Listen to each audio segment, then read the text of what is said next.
Rabu yang cerah, 31 Oktober 2007, sebuah deklarasi menggema di Aula Perpustakaan Nasional Jakarta.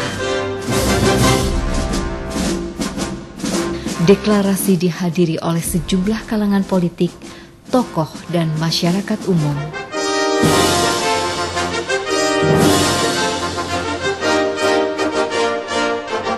Acara dibuka dengan doa yang berharap agar Republik Indonesia ke depan menjadi besar dengan pemimpin yang berani dan mandiri.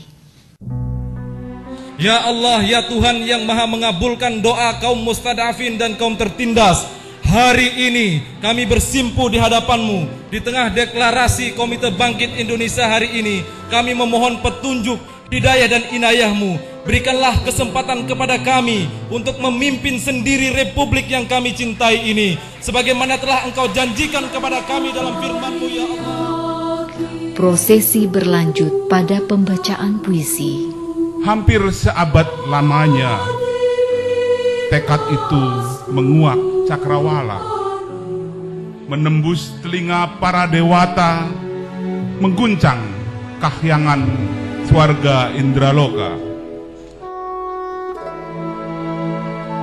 Ada permasalahan prinsipil dalam kebangkitan nasional, yaitu rasa percaya diri kita untuk mandiri, bebas dari kolonialisme yang berlangsung hingga kini. Permasalahan pertama, yaitu belum adanya nama diri yang menjadi simbol sebagai bangsa baru yang satu persatu, akhirnya dapat diselesaikan dengan menggunakan Indonesia sebagai nama diri yang menjadi pemersatu seluruh warga anak negeri jajahan yang terdiri dari sekian banyak suku bangsa atau etnik. Seharusnya lah kita malu jika negeri ini tidak dapat kita pertahankan bersama karena egoisme dan kecerdasan yang tidak tercerahkan. Untuk menuju kebangkitan seperti itu, pemimpin yang seperti apa yang dibutuhkan?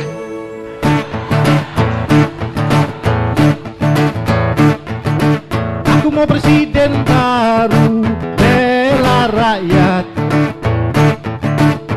Bodoh berjanji, pandai bekerja. Rakyat semakin susah, rakyat hilang harapan. Jangan tebar pesona, rakyat tak butuh. Kebangkitan menjadi penting karena banyak karunia bagi bumi Indonesia yang justru dinikmati negara asing. Untuk itulah Indonesia harus berani merebut kembali hak-haknya. Akibat kita dijajah itu, saya hanya ingin sedikit menyampaikan beberapa angka. Contohnya saja, seandainya minyak yang ada di Cepu tidak diberikan kepada Ndoro Bush di Amerika, ya, tapi diberikan kepada Pak Imin, Pak Ijo, dan Mbok Nem dan semua yang ada di Indonesia, kita akan dapat tambahan uang minimal 40 miliar dolar nilainya. Itu kalau diputer, itu kita bisa menghasilkan minimal sekitar 120-140 triliun. Jalan baru adalah wahana bangsa untuk bangkit. Rencana jalan baru yang mau dibikin ini tentu saja juga harus realistis ya, dengan memperhitungkan segala kondisi faktor-faktor yang relevan supaya kita tidak terlalu jauh dreaming ya, atau mimpi melamun terlalu jauh sehingga akhirnya kita dianggap orang yang bermimpi. Tapi saya ingin kita benar-benar membuka, menerobos jalan baru ini berdasarkan situasi dan kondisi objektif yang ada. Ya, kita tidak mengada-ada, tapi memang kita merasakan ini ada sesuatu yang telah menyimpang dari cita-cita luhur bangsa ini.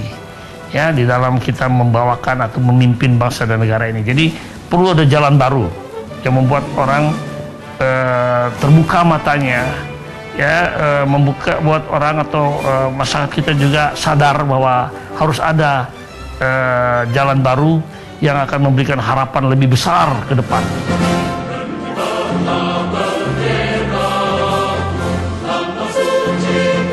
Mari kita fungsikan akal sehat. Mari kita cintai bangsa ini sepenuh hati, jangan palsu.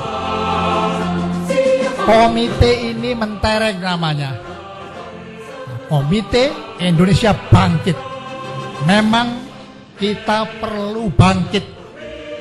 Perlu ada wake up. Apa ini? Alarm. Jangan ngantuk, jangan tidur, kita sibuk masing-masing. Ya. Urusan kecil-kecil di mana kita lupa menyelesaikan masalah yang strategis, yang besar, yang menyangkut nasib daripada bangsa ini. Tadi saya dengar baru, perubahan baru, jalan baru, cara baru. Baik, memang perubahan itu tidak ada yang lama. Kita maju ke depan harus baru. Tetapi bangsa Indonesia bisa eksis, bisa ada sampai sekarang karena kita punya landasan yang jelas, punya cita-cita yang jelas, punya cara hidup, way of life yang konkret kita rumuskan.